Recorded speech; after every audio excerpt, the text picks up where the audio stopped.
औरत का फैसला। नैतिक मूल्यों से ये कहानी भले ही आपको इंसाफ करती ना दिखे, लेकिन जिम्मेदारियों की नजर से देखेंगे तो शायद कुछ समझ में आए। ये क्या है बहू, सुबह से घर का काम करती रहती है, फिर ऑफिस जाती है और बच्चों में लगी रहती है। अरे ऑफिस क्यों नहीं छोड़ देती, या फिर घर के लिए कोई नौकरानी रख ले। कैसी बात कर रही है माँ, जानती तो है ना अभी इनके ऊपर कितना लोन है। थोड़ा ही सही मदद कर देती हूँ तो अच्छा लगता है, और अभी उनको मेरे पैसे की जरूरत भी तो है। सुधा चंदर को बचपन से प्यार करती थी। एक ही मोहल्ले में खेल कूद कर बड़े हुए दोनों। जहाँ सुधा संपन्न परिवार से थी तो वहीं चंदर का परिवार आर्थिक परेशानियों से जूझता ही रहा। लेकिन सुधा की जिद के आगे किसी की नहीं चली। सुधा, कल ऑफिस जल्दी जाना है और 2 दिन के लिए गुजरात ऑफिस के काम से भी जाना होगा।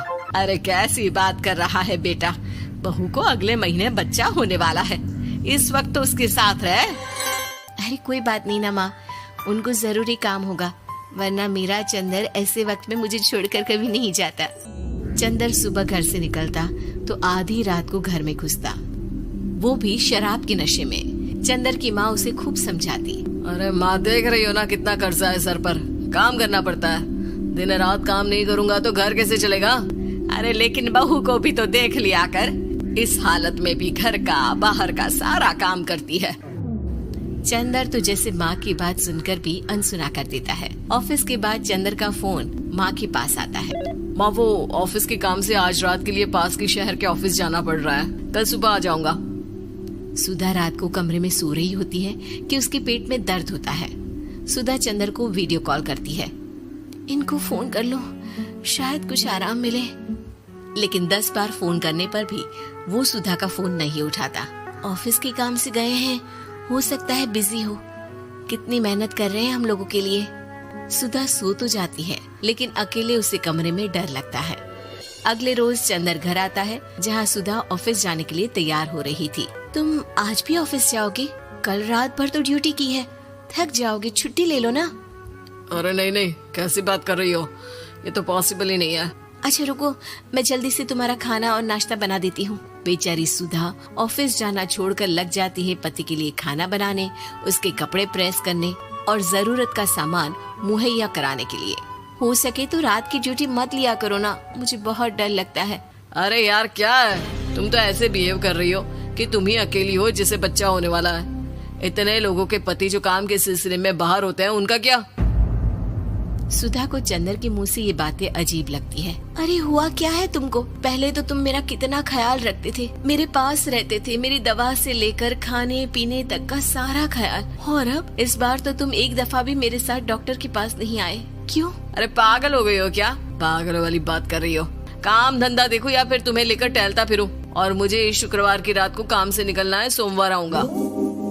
सुधा को समझ में नहीं आता कि क्यों अचानक से चंदर को फील्ड का काम मिल गया है। लेकिन एक दिन, सुधा, मैं और चंदर जरा एक रिश्तेदार के घर जा रहे हैं, तुम भी तैयार हो जाओ, घर में अकेली कैसी रहोगी। अरे नहीं नहीं, इस हालत में इसे लेकर जाना ठीक नहीं है। अरे लेकिन मैं ऑफिस भी तो जाती हूँ, फिर घर में अकेले। चंदर उसकी कोई बात नहीं सुनता। वो सीधा कार निकाल कर माँ को लेकर चला जाता है। सुधा घर के काम में लग जाती है कि अचानक उसकी नजर चंदर के बैग पर पड़ती है, जिसमें एक कागज दिखाई देता है। इनकी कागज भी ना इधर उधर फैले होते हैं, एक भी खो जाएगा तो बवाल करेंगे। लेकिन जैसे ही सुधा वो कागज खोल कर देखती है तो वो सदमे में आ जाती है। दरअसल वो कागज नहीं, बल्कि चंदर और उसके ऑफिस में काम करने वाली लड़की चांदनी की गोवा की टिकट होती है। सुधा चंदर के बैग को खोलकर देखती है तो उसे होटल के बिल से लेकर महंगे गिफ्ट्स और दूसरे शहरों के टिकट मिलते हैं। सुधा को समझते देर नहीं लगती कि उसका पति किसी और लड़की के साथ है। चंदर के आने पर सुधा उससे बात करती है। अरे नहीं नहीं, ऐसा कुछ नहीं है, तुमको गलत फहमी हो गई है। लेकिन जब सुधा के सवाल तीखे हो जाते हैं तो चंदर को अपनी गलती माननी पड़ती है और वो सुधा से माफी मांग लेता है। सुधा फैसला कर लेती है कि वो चंदर को छोड़ देगी। बच्चे और सामान को लेकर वो घर से निकल ही रही होती है कि सास उसे रोकती है। कहाँ जाएगी बेटा, रुक जा। चंदर को सुधा का जाना खल नहीं रहा था। वो झूठे मुंह भी उसे रोकने की कोशिश ही नहीं कर रहा था। सुधा चंदर को देखती है और मायके चली जाती है। मायके में माँ कहती है, अरे ऐसे कैसे घर छोड़कर आ गई? कौन सा चंदर तुझे छोड़ रहा था? माफी तो मांग ली थी ना। देखो बेटा, बेटी डोली में जाती है और अर्थी में ही निकलती है। पर पापा, मेरा आत्मसम्मान, उसका क्या? आपने मुझे पढ़ाया लिखाया है, इस लायक बनाया कि मैं खुद का खर्चा उठा सकूं, बेटी को पढ़ा सकूं, एक अच्छा जीवन पाऊं। अरे लेकिन पति की जरूरत तो होती है ना सुधा दीदी, और अगर आपको नहीं है तो इस बच्ची का सोचो जो अपने पिता से इस कदर जुड़ी है। आने वाले बच्चे की सोचो जिसके आने से पहले ही आपने पिता का प्यार से दूर करने की सोच ली। सुधा फोन देखती है लेकिन चंदर का कोई कॉल नहीं होता। वो समझ नहीं पाती कि अपने आत्मसम्मान के बारे में सोचे या बच्चों के बारे में। मम्मी, हम नाना नानी के घर से दादी और पापा के पास कब जाएंगे? नहीं जाएंगे बेटा, अब यहीं रहेंगे। नहीं मम्मी, मैं पापा के पास जाऊंगी, मुझे दादी के साथ रहना है। और मेरे साथ? हाँ, आपके साथ भी तो, सबके साथ माँ।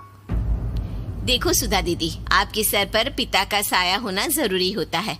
अपने घमंड के लिए पिता और बेटी को अलग मत करो। सुधा अब सामान उठाकर अपने ससुराल जाने लगती है, लेकिन मन में सवाल रह जाता है कि जिसे दुनिया घमंड समझ रही है वो उसका आत्मसम्मान था। चंदन ने माफी जरूर मांग ली, लेकिन कभी ये एहसास नहीं दिलाया कि वो सिर्फ उसी का है।